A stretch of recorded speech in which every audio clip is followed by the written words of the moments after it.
again, it's Michelle. Sorry, I'm a little hoarse. I was talking for a good solid 11 minutes there.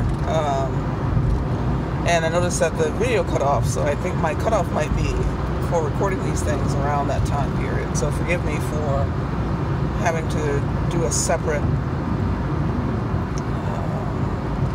video to finish the thought that I was trying to get across. Back to that house that I described.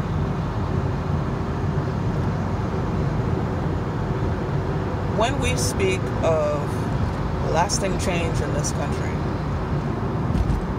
when we speak of being able to speak to or be accountable to the needs and concerns of all who live here, who have made a home here, who have built businesses here, who have raised families here, that must be included in the overall design of the processes that make life possible. Accessible schools, accessible workplaces, and I'm thinking accessibility in terms of language, in terms of being able to navigate spaces that are ready and open to the differently able. And I'm thinking of accessibility in the broadest terms possible. The house that we built does not take into in consideration of those needs. The house we built, we being the founding fathers and mothers of this country, on paper, was built for one kind of demographic alone.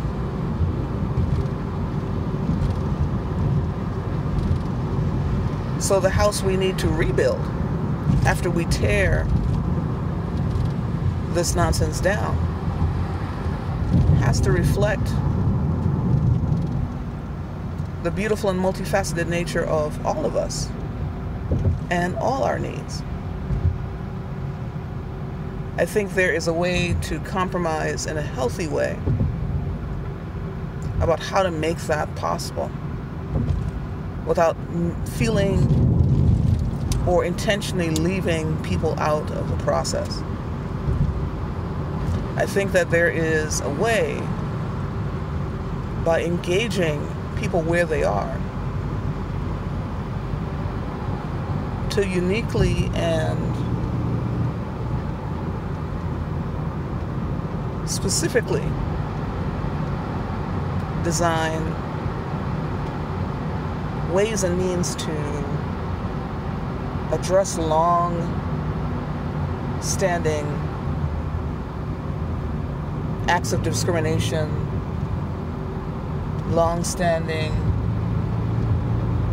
forms of discrediting people based on parts of their person, their physical person, or their emotional and spiritual life.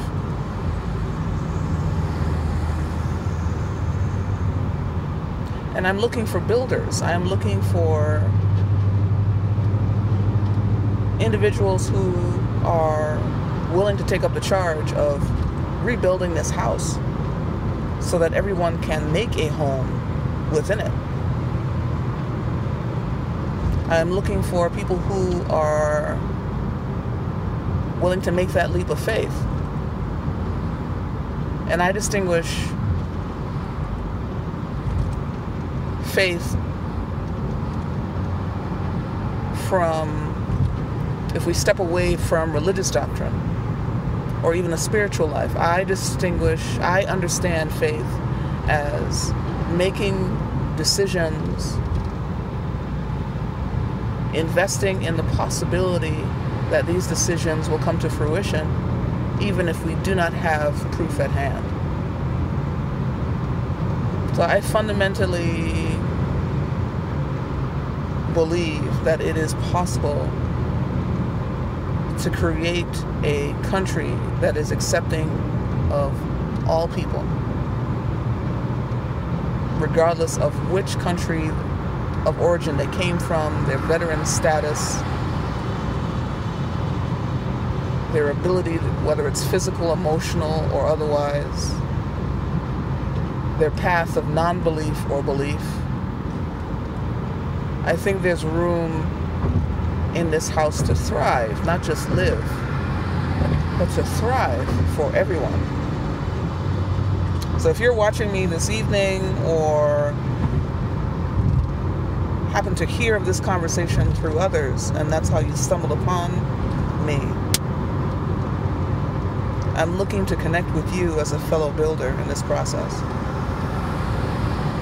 It was never meant to do alone.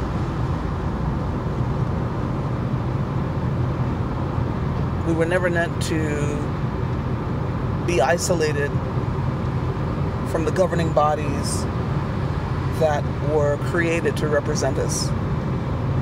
We were meant to hold them accountable, hold them to task. And I look forward to joining hands with you in doing so. Thank you again for listening. I'll talk to you soon.